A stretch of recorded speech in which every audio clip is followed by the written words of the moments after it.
morning, everyone, and welcome to another story for your Shabbos table. Today, we're going to hear a story about a very, very special lady. We've told lots of stories about her before. We're going to learn about Rebbitzin, Henny Machlis. Rebbitzin Machlis of blessed memory, Zichrona Livracha, lived in a small apartment in Yerushalayim. Her husband and some of her children still live there. And she was an amazing woman who did so many special mitzvos and chasadim. But what she was most well known for was hosting over 100, sometimes close to 200 people for every Shabbos meal. She would cook for days, and every single Shabbos without fail, they and her large family and her many kids would host many, many people. 100, 200 guests for Shabbos. I have some friends who went to them for Friday night Shabbos meals. Anyway, you can imagine what it was like in Henny's house, in the Machlis home, on Erev Yontif, preparing not just for Yontif for their own family, but for hundreds and hundreds of guests to come. So it was Erev Sukkot one year, and Henny asked her nephew, his name was Eliyahu, and in the book about Henny Machlis, her nephew Eliyahu tells some stories about his wonderful aunt. She asked her nephew if he can quickly run some errands for her, if he can go buy some challah, drop off something at somebody's house, pick up some food.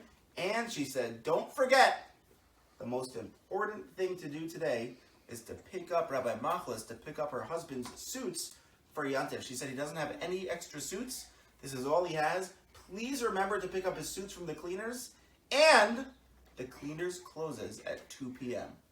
Eliyahu said, no problem, I'll do it. I'll get the challah, I'll drop this off, I'll pick this up, I'll pick up the suits. And she said before he left again, remember especially, pick up Rabbi Machlis' suits. The cleaners closes at 2 p.m.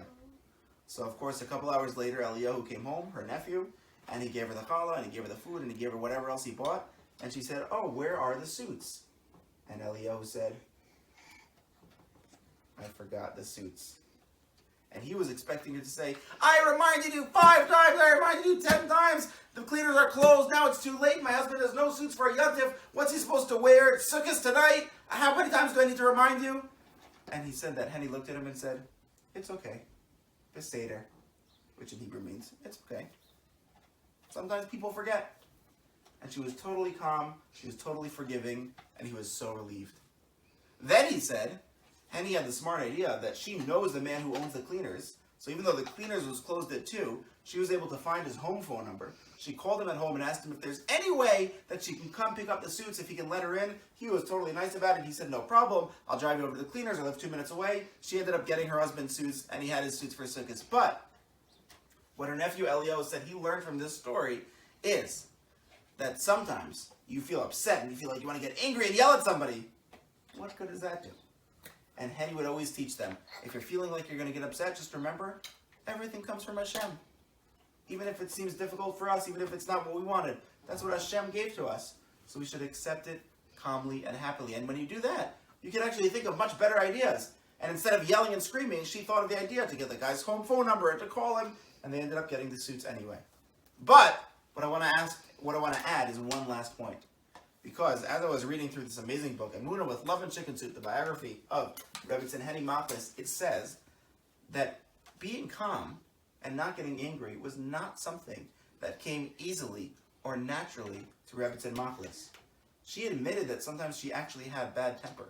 And when she was younger, she would get angry. And she had to work very, very hard to stay calm during stressful situations and not to get upset.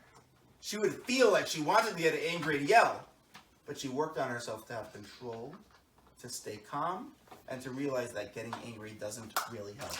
And she would teach people, never just say, this is how I am, it is what it is, and I can't change. You can change anything you want to change, and you can be the person you want to be. And if you feel like there's a midah that you're not so proud of, and you're not so happy with, you can work on it. It's not necessarily easy. It could take many months or many years. For Henny, she worked on it very hard, but she got to the point where even when somebody forgot to do something for her that she asked him to do 5 times, she was able to look at it and say, you know what? It's okay. Beseder. And stay calm and stay happy. Shabbos, kiddies. Good Shabbos. Shabbat shalom, everyone.